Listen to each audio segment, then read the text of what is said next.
naging si Rachel ka? Kung ikaw naman pala si Ashley Zimmer. Salubong ang kilay na tanong ng matanda. Hindi ko akalain na nagpasat ka ng meeting para lang sumagap ng chismis sa akin. Pero sige, sasabihin ko na kung paano.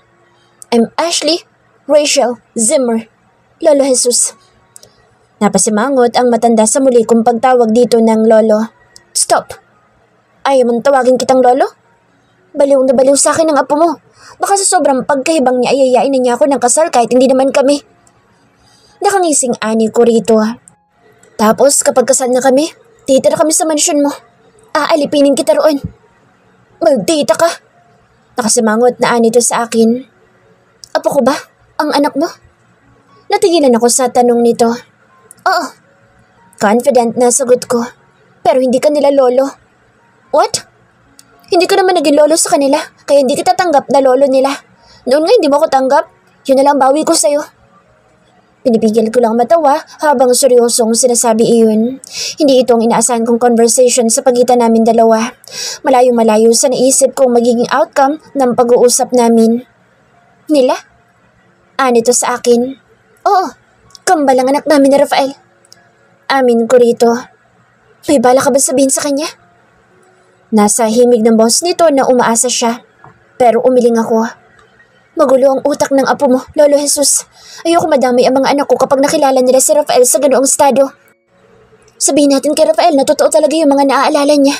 At gawa-gawa lang yung sinabi namin na sa isip lang niya na buo iyon. Handa ka bang tanggapin ang galit ng apo mong si Rafael? Tiyak na itatakwil ka niya. Niloko mo siya, higit kanino man. Ikaw ang inasahay niya na poprotekta sa kanya sa mga panahon na iyon. Pero niloko mo siya. Tinanggal mo sa kanya yung pagkakataon na mabuo ang pamilya namin. Lumarawan sa mukha nito ang takot. Halatang guilty siya at takot na talikuran ng apo. Mawawala sa akin ang apo ko oras na mangyari iyon. Ginawa ko lang iyon dahil akala ko iyon ang tama. Kaya naman hayaan na lang muna natin kung talagang babalik ang alaala ni Rafael ng kusa. E di maganda. For now, kaya din ako nakapagkita sa iyo ay para bigyan ka ng babala. Iniabot ko rito ang folder na naglalaman ng ilang impormasyon na kakailanganin nito. Ano to? Kung talagang mahal mo ang mga apo mo, ay protektahan mo sila laban sa sarili mong anak.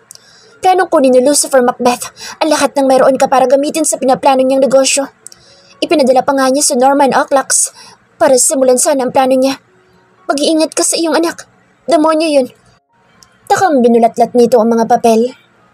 Oh my God! Tigagal na nito. Pwede tayo magtulungan. Para kay Rafael, maaasahan mo ako. Hindi ako magtatanim ng galit dahil hadlang ka sa amin noon na Rafael. Tutulungan pa kita para protektahan ng lalaki. Ashley? Saka para naman gumaan-gaan naman ang loob mo sa akin. Baka kasi maging future granddaughter-in-law mo na ako soon. Birong ani ko rito. Willing na akong tagapin ka bilang asawa ng apo ko. Grabe itong matandang to. Matapobre ka. Hindi naman ito minasama ang sinabi ko. Sino tatanggap sa'yo noon? Kumukha kang gusgusin at walang alam. Inirapan ako nito. Sama na ugali mo. Madungis lang ako noon pero maganda ako. Tapos hinulog mo pa ang apo ko sa bundok. Umirap pa ito. Dahil sa ginawa ko may maganda at gwapong apo ka. Arte nito. Sa buong oras na nasa isang table kami nito ay pasaringan lang ang ginawa namin. Naging seryoso lang na magtanong na ito kung paano kong nalaman ang kalokohan ng anak nitong si Lucifer. Doon na, naitikom ang bibig ko. Mommy, miss ka na namin. Naglalambing ang anak ko habang ka-video call ko ito. Mamula-mula ang pisngi na tanda na nagbabad sa araw. Angel, miss ko na rin kayo ni Syke. Uwi na kayo. Paglalambing ko rito pero bumungis-ngis lang ang bata. Humiga sa lap ko si Bunsoy at waring gusto rin sumali sa usapan kaya naman ipinakita ko sa aking anak ang alaga namin. Mommy, parang tumaba ulit si Bunsoy. Sa Syke na biglang sumingit sa usapan. Malakas ako natawa sa kaniyakap ang baboy. Sa tingin niyo tumaba ulit siya? Kailangan na siguro natin siyang i-diet, no? Naghagikikan ang mga ito. Nang makita nila ang lolo nila ay basta na lang nagsilayas. Si Yaya na lang tuloy ang dumampot ng phone at humabol sa mga ito. Yaya, sige na, papatayin ko na itong tawag. Sige po, ma'am. Tinapos ko ng video ko. Tapos may agad namang kumonektang tawag. Si Rafael. Hindi ko yun pinansin pero nag-text ito sa akin. Di mo na naman ako pinapansin, babe. With matching sad face pa. Napaka-judge mo na lalaking ito. Ang hilig sa mga emojis na hindi naman kailangan sa message niya. Binura ko iyon pero may sumunod ulit. Ganda, pansinin mo naman sa pogi. Mas lalong nakakasuka naman ang sunod nitong mensahe. Para siyang binatilyo na first time natutong mag-text tapos sa crush niya, unang sinubukan ng mga banat niya. Ang pag-ibig ko sa'yo parang langit. Nangangati ang kamay kong replyan ito ng bakit pero hindi ko ginawa. Tingnan mo itong isang ito, hindi malang magtanong kung bakit. Malakas ang naging hagikik ko. Na-imagine ko na talaga ang salubong nitong kilay tapos gigil na gigil sa pagte-text. Bahala ka, hindi mo malalaman ang kasunod noon hanggat hindi ka nagtatanong. Pero nakangiti ko lang tinitigan iyon. Hindi ka talaga magtatanong?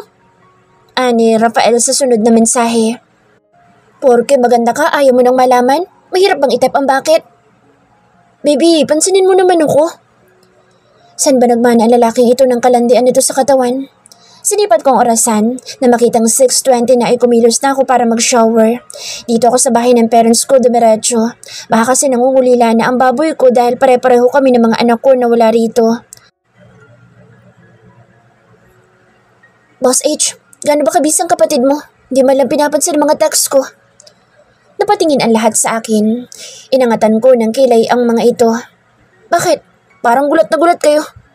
Ani ko sa mga ito. Textmate kayo ni Ashley? Gulat na tanong ni Echo. Paano magiging textmate? Hindi nga niya ako nire-replyan. Bakit kasi hindi mo punta sa bahay?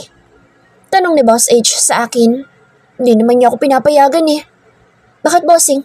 Gusto mo bang maging brother-in-law itong si Rafael? Tanong ni Cade. Well, he's fine naman. Sagot ng lalaki. Parang tumaas tuloy ang kumpiyansa ko kaya mabilis akong tumipa ng text kay Ashley. Sabi ng kuya mo gustong gusto raw niya ako maging brother-in-law. Sana raw pansinin mo na ako. Nakangising tinitip ako ang mensaheng iyon. Kaso wala talagang reply ang babae sa akin. May social media account ba si Ashley? Tanong kong muli kay Boss H. Wala. Tipid na ani to. Hindi ka naman ata gusto. Baka naman ginugulo mo masyado kaya hindi ka pinapansin. Subukan mo kayong huwag magparamdam. Suggestion ni Ava. May point ito. Ako yung palagi nagpaparamdam dito. Bahagyang umiling si Boss H. Pupusta ako. Kapag hindi ka nagparamdam sa kapatid ko, ganoon din siya sa'yo. Sa tingin mo ba, makukuha mo sa ganoon si Ashley? Singit ni Kea. Kung magtataas ka ng pride, for sure mas tataasan niya ang pride niya. Hindi nagpapatalo ang babaeng iyon. Bigla akong naguluhan. Hindi ko pa nga tapos yung pick-up line ko sa kanya. Muli akong tumipa ng text dito. Nakalimutan ko na yung karugtong na banat ko. Next time na lang isipin ko munang katuloy. Pagka-send ko noon ay binulos ako ng cellphone ko. Uuwi na lang muna ako sa bundok kung nasaan ang mansyon ko. Susubukan ko lang kung mamimiss ba ako ni Ashley. Tapos kapag hindi man lang siya tumawag, edi kukulitin ko na lang ulit. Nakauwi na ang mga anak ko, kaya mas inaagahan ko ang uwi ko galing office. Walang Rafael na tumatawag at nangangamusta. Walang nangungulit at bigla na lang susulpot sa harap ko. Namimiss ko siya pero hindi ako lalapit dahil lang doon. Ilang taon namang ganun ang sitwasyon ko kaya kaya kong magtiis. Si Lolo Jesus Macbeth ang palagi kong kamiting sa tuwing may extra time ako. Bumubuo kami ng plano para matiyak na ayos na ang mga negosyo nito at ng mga apo niya. Oras na isalin agad sa pangalan nila Rafael ang mana mula sa iyo ay tsukong malalagay sa alanganin ng mga apo mo. How about i-dispose kong ibang property sa iyo? Tanong ng matanda. Para ano? Ako naman ang guluhin ni Lucifer Macbeth? Tanong ko rito. Tapos magugulo din ang buhay ng mga anak ko? No, hindi yun ang best option. How about your brother? Andito sa akin. Ang company ni Rafael at ng matandang ito ang ini-aim ni Lucifer na makuha. Ganoon katuso ang lalaki na kahit walang ambag sa dalawang company ay hinahangad pa rin ito. Hindi ko alam kung ano na ang plano ni Rafael pero oras na mapasok ni Lucifer ang mga company na ito ay tsak nakasunod noon ay ang pagbagsak ng mga ito. My brother? Pwede natin siya tawagan para sumali sa plano. Pero tsak nakakailanganin ko magpaliwanag sa kanya oras na umabot sa kaalaman niyang tinutulungan kita. Kaya mo naman siguro mag-explain? Maganda ka ng 1,000 words sa essay mo, tapos iabot mo na lang sa kanya. Inarapan ko ito. Walang ka-humor-humor, Lolo. Sinamangutan ako nito. Kausapin mo. Tsak na makakaisip agad ng paraan si Hendrix sa problema kong ito. Okay, sige. Kakausapin ko siya pero Kung ano man magiging desisyon ng kuya ko, kailangan mong tanggapin. Oo naman. Mabilis na nito. Mommy! Matinis na tinig ng batang kapapasok lang ng VIP room na kinaroroonan namin. Gusto ko ipakilala kay Jesus Macbeth ang mga anak ko. Akala ko hindi darating ang oras na ito pero nakikita ko naman sa matanda na gusto niya talagang makilala ang mga bata. Kung kay Rafael kasi natatakot din ako na baka hindi kayanin ng utak niya once na magkaharap-harap kami kasama ang mga bata. Baka maguluhan ito saka mas mapahamak pa ito kapag biglang nagulo ang isipan niya.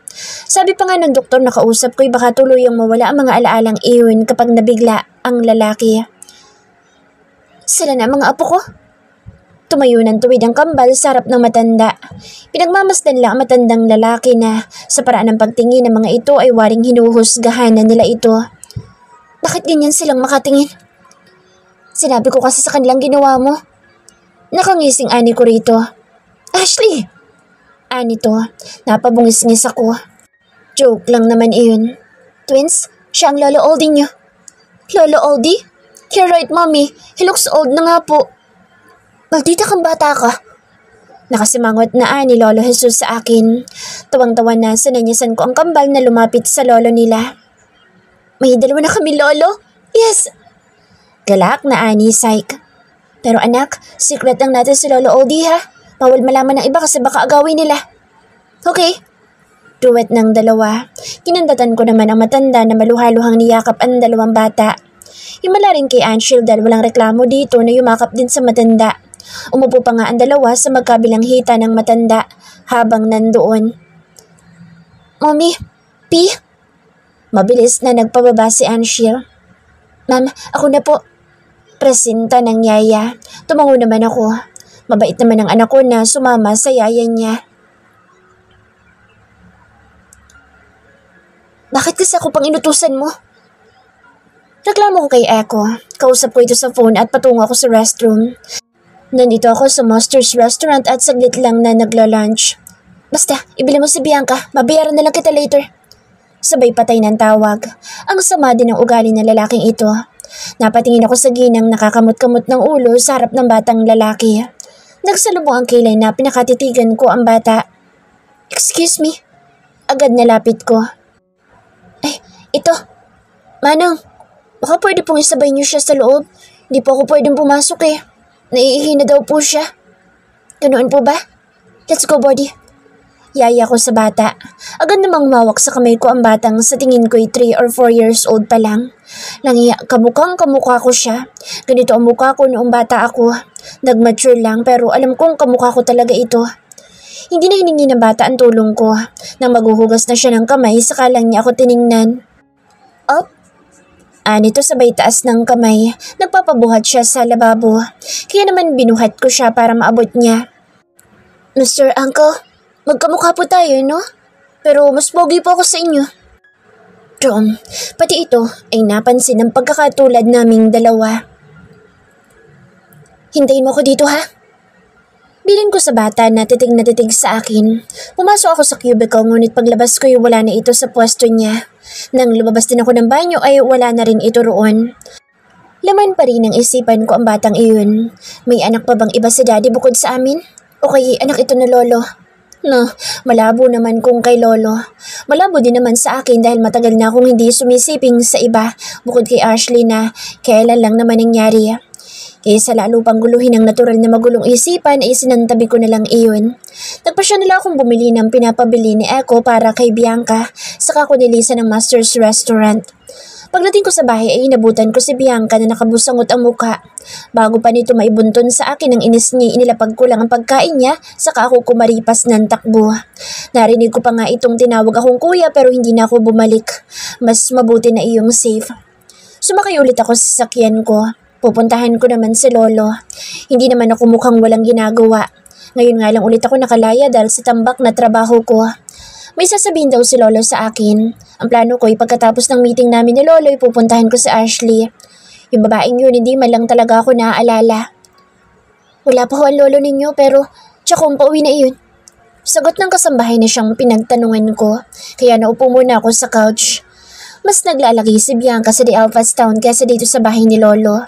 Parang umiiwas din iyon sa makulit na matanda. Nang ilabas ko ang cellphone ko ay isang number lang ang naisipan kong tawagan. Si Ashley. Gusto ko itong kausapin habang hinihintay ko si Lolo. Yes? Nang marinig ko ang cold na tinig nito ay napaayos ako ng upo. Hi. Parang biglang nag-back to zero ulit dahil sa nararamdaman kong hiya. Hindi mo bala ako sinuyo. Pabirong ani ko rito. Nagtatampo ka ba? Tanong ng babae. Grabe ka, sobrang nagdamdam ako. Ilang araw akong walang paramdam, hindi mo man lang inalam kung okay ba ako. I'm busy. Sagot nito sa akin. I'm busy too, pero iniisip pa rin kita. Reklamo ko rito. Pero hindi ka nagparamdam din, patas lang tayo. Cold pa rin na ani Ashley. Kulang ba talaga ito sa lambing or sadyang hindi lang din talaga ito marunong maglambing?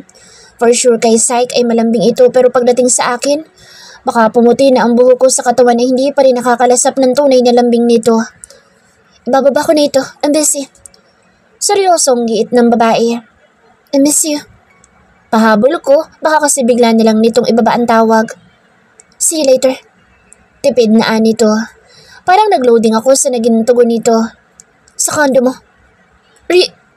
Hindi man lang ako iniyaan na makapagsalita at maglabas ng excitement. Ang sama talaga na ugali niya pero hindi ko napigilan ang mapayas sa galak. Mukhang masaya-masaya ka. Iyon ang nabungaran ng matanda kaya hindi na ako nagulat na nakaangat ang kilay nito. Yes, I am. Magkikita na naman ba kayo ni Ashley Zimmer? Tanong nito sa akin. Lo, kung plano mong hadlangan utang na loob magtigil ka. Abay, itong batang ito. Tinawanan ko lang siya nang akman ako nito ng basto nito. Ano nga palang pag-uusapan natin? Tanong ko rito. Hindi naman sa nagmamadali ako. Gusto ko lang makatiyak na maayos ang kondo ko pagdating ni Ashley. Umupo ito sa couch at agad na sumanya sa akin na lumipat ng upuan sa tabi niya. Yun naman ang ginawa ko. Nagkausap na ba kayo ng ama mo? Tanong nito sa akin. Agad akong umiling. Kung ipipilit nyo na makipag-usap ako kay Dad, mabibigo lang ho kayo.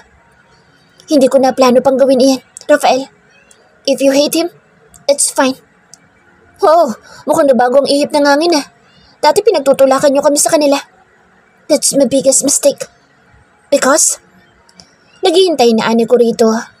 May masamang plano ang ama mo sa mga negosyo na pinaghirapan natin. Dati ko nang alam yan, Lo. Tipid na ani ko rito. Iho, but this time ay porsigido siyang makuha ang lahat sa atin. Paano mo nasabi? Norman Oclax. Kaibigan siya ng iyong ama. Na-involve sa drugs? Yes. Check na may susunod pa siyang ipadadala sa kampo natin para sirain tayo. Yan ang tinatrabaho ko ngayon. Gusto ko sana sabihin sa'yo na binabala kong makapag-partner kay Hendrik Zimmer para maprotektahan ang company ko. Sa tingin mo ba'y iyon na makabubuti sa'yo? Gagawin mong shield sa Boss H? Bahagi akong umiling sa akin lolo. Baka mahirapan ka mapapayag siya. I already asked someone to help me.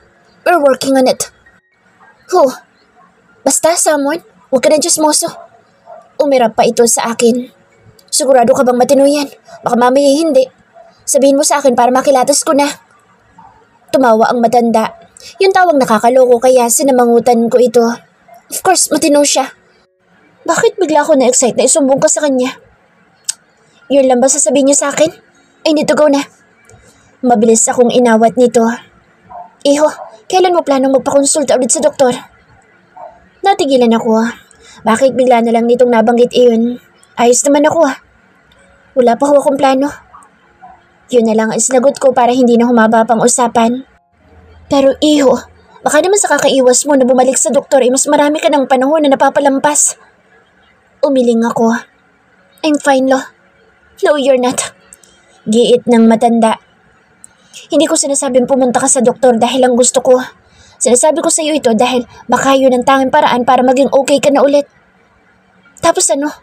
Mawawala yung mga alaalang pinangahawakan ko para manatili akong matino? Biglang ani ko rito. Baka kapag tuloy ang nawala ang mga alaalang iyon, mas lalo kong malugmok. Hindi man tunay ang mga alaalang iyon, yun pa rin ang reason kung bakit nasa katinoan pa rin ako. What do you mean? Kapag nawala iyon, sa tingin niyo ba makakabalik pa ako sa dati? Yung babaeng hindi nag-i-exist. Yung babaeng wala namang mukha sa alaala ko ang bumubuhay pa sa akin. Kung wala siya, Baka mas piliin ko na lang na itigil na lahat ng ito. How about Ashley Zimmer? Ibig mo ba sabihin ginagamit mo lang din siya?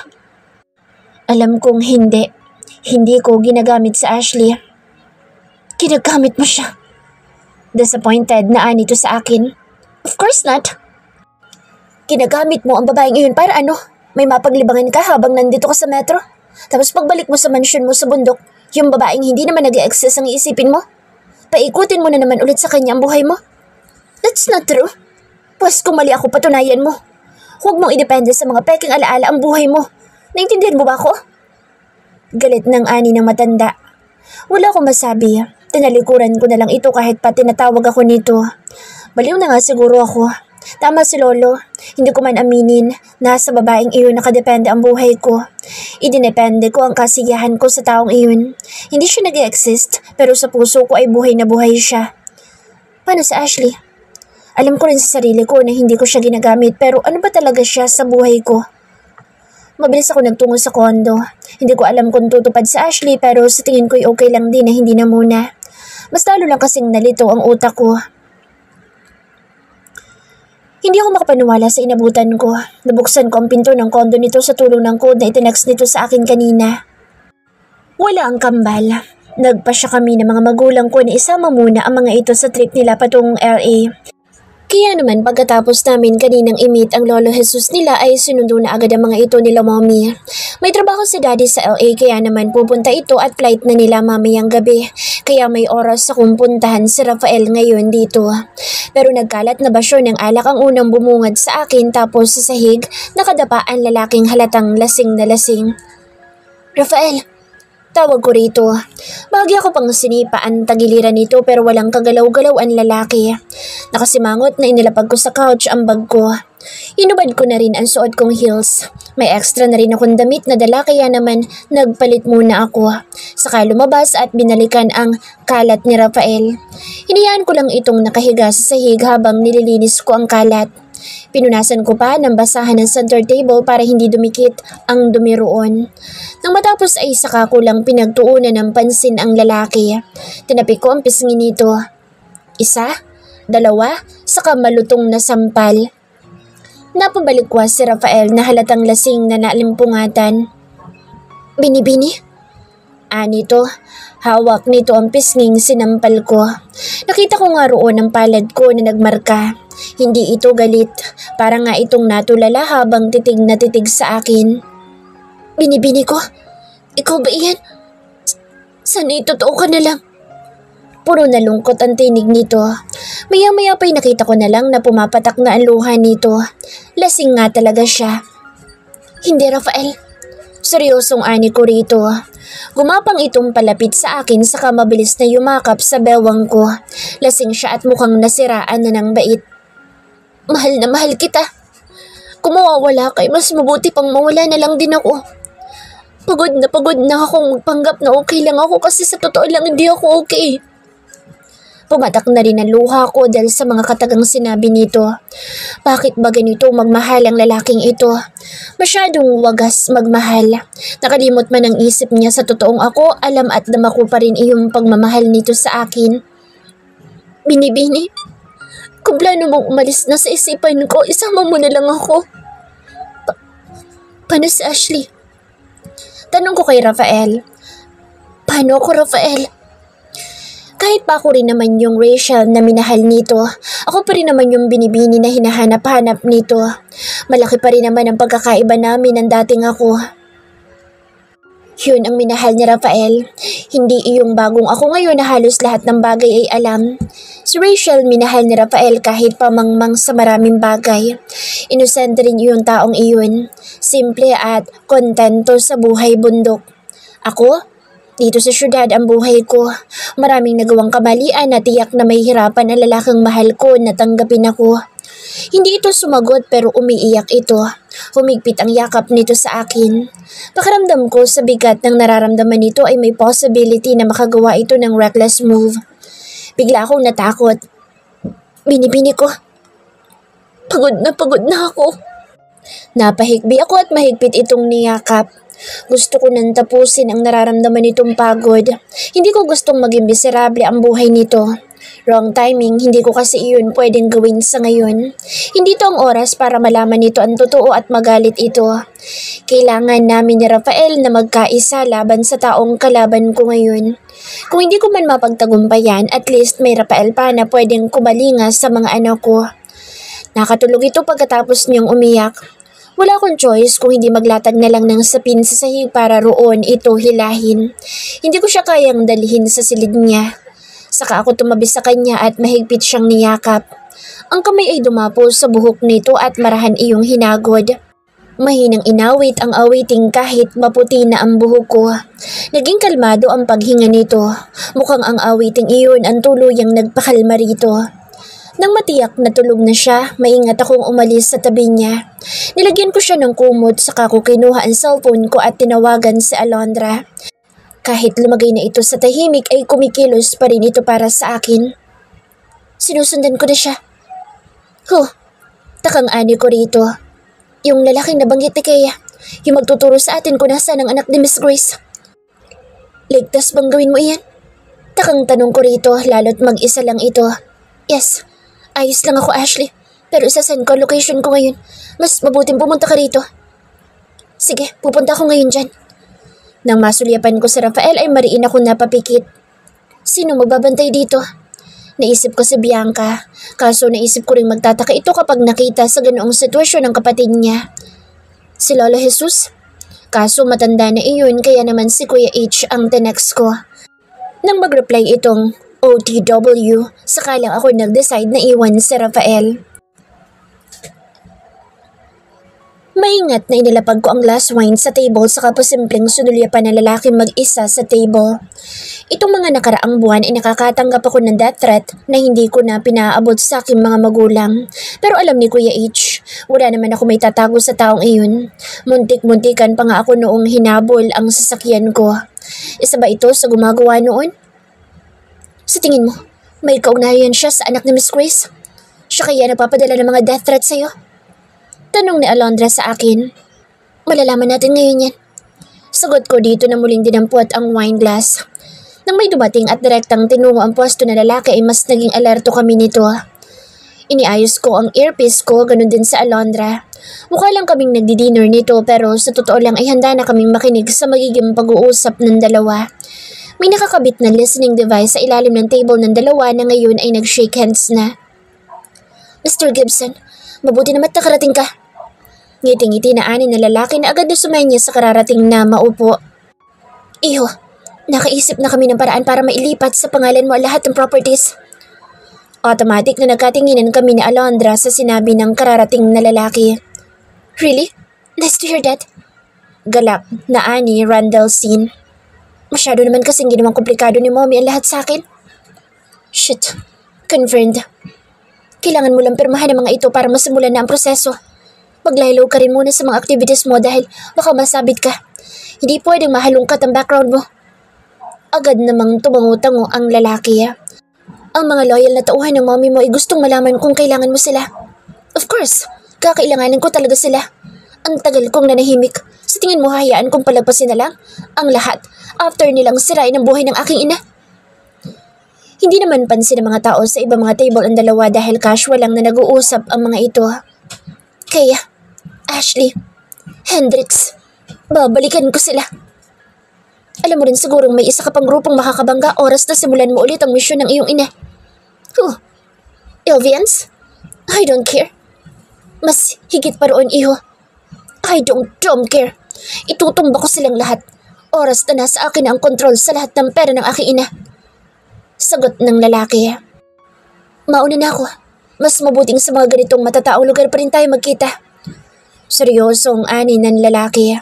Tumango naman ang anak ni Miss Grace na si Randall Scene. Sa tingin ba nito, magagawa pa nito iyon? Bahagi akong nailing, ganoon din sa Alondra. Nang tumayo ang lalaki, tumayo na rin kami. Si Alondra para kunin ang listening device sa ilalim ng table nito. Ako naman ay para sundan ang lalaki. Nakarating ang lalaki sa parking lot na hindi malang namamalayan ng pagsunod ko. Sumakay ang lalaki sa driver's seat pero bago pa nito mahila pasara ang pinto ay nakalapit na agad ako rito, sabay tutok ng baril dito. Nanlaki ang mga mata ni lalaki na napalipat ng upo sa passenger seat nang itulak ko siya para ako ang makaupo sa driver's seat. Nang makaupo na ako, ay naramdaman ko ang pagdikit ng dulo ng baril sa sentido ko. May kasama si Randall C na nakaupo sa backseat. Masaya ako sa muli nating pagkikita, Ashley. Bulong ni Clemera sa akin. Hindi ko man lingunin, alam ko na agad kung sino ito. Hindi man lang ako nakaramdam ng takot kahit pa nakatutok na ang baril nito sa akin. Nanatili namang nakatutok kay Randall C ang baril ko. Nice meeting you too, Clemera. Dinig kong ani ni Alondra. Nakatutok na rin sa sentido ni Clemera ang baril ni Alondra. Napangisi ako. Paano ba yan? Siguro naman alam mong hindi kami mangingiming kubalabit ng gatilyo, Clemera. Nakangising ani ko kay Clemera na agad na ibinaba ang baril. Hinablot na Alondra iyon. Ang kaninang nakuha pang tumawa na lalaki sa tabi ko ay waring namutla dahil sa bumaliktad na sitwasyon. Sumakay sa Alondra sa backseat katabi si Clemera na may baril pa ring nakatutok sa sentido. Ngayon ay 2 baril na ang hawak ni Alondra at itinututok nito ang isa kay Randall Sin. Ako na may ibinaba na ang baril ko at binuhay ang makina ng sasakyan. Sabi na kausap mo kanina ay laylo ka raw muna. Siguro naman yung habang buhay na pananahimik ay pwede na, no? Tanong ko sa lalaki, saka bahagyang ngumiti. Bumalik man ako sa pamilya ko pero hindi ibig sabihin ay nagbagong buhay na ako. Para maprotektahan ng pamilya ko ay kailangan kong harapin ang mga kalaban ko.